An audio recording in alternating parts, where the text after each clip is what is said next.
বাংলাদেশে গুলি ব্যবহারের যে দৃশ্য আমরা দেখেছি তার নিন্দা জানিয়েছি জাতিসংঘ মহাসচিবের মুখপাত্র। বাংলাদেশে গুলি ব্যবহারের যে দৃশ্য জাতিসংঘ দেখেছে তার নিন্দা করেছেন বলে জানিয়েছেন জাতিসংঘের মহাসচিবের মুখপাত্র স্টিফেন ডুজারিক।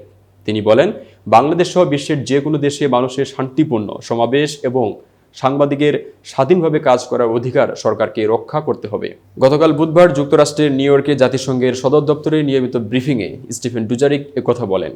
ব্রিফিংয়ের শুরুর দিকে বাংলাদেশ পরিস্থিতি নিয়ে একটি বিবৃতি পড়ে শোনান জাতিসংঘের মহাসচিব মুখপাত্র স্টিফেন ডুজারিক।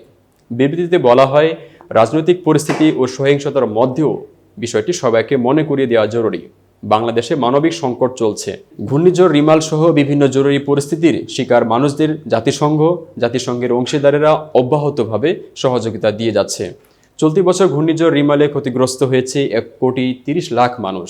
ইন্টারনেট ও ব্যাংক বন্ধ, কারফিউর মতো অপারেশনাল চ্যালেঞ্জ সত্ত্বেও জাতিসংঘের অংশীদারেরা তাদের কাজ অব্যাহত রেখেছে।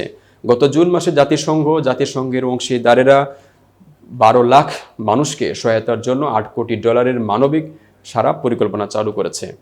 বিবৃতিতে ঘূর্ণিঝড় দুর্গত মানুষ এবং কক্সবাজারের মিয়ানমার থেকে আসা রোহিঙ্গা শরণার্থীদের মধ্যে মানবিক সহায়তার নানা তথ্য তুলে ধরেন তারা। জাতিসংঘের মহাসচিবের মুখপাত্রের কার্যালয়ের নিয়মিত প্রেস ব্রিফিংয়ে এক সাংবাদিক প্রশ্ন করেন, বাংলাদেশের বিভিন্ন জায়গায় আন্দোলনকারী শিক্ষার্থীদের উপর দমন পীড়ন অব্যাহত রয়েছে। এসব ঘটনা তদন্তে বাংলাদেশ সরকার কি জাতিসংঘের সহায়তা চেয়েছে?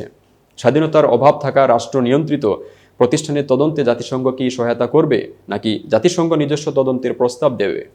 এতক্ষণ বার্তা বৈঠকের সাথে থাকার জন্য ধন্যবাদ। নতুন নতুন তথ্য ও সংবাদ পেতে বার্তা বৈঠকের ইউটিউব চ্যানেল ও ফেসবুক পেজের সাথেই থাকুন।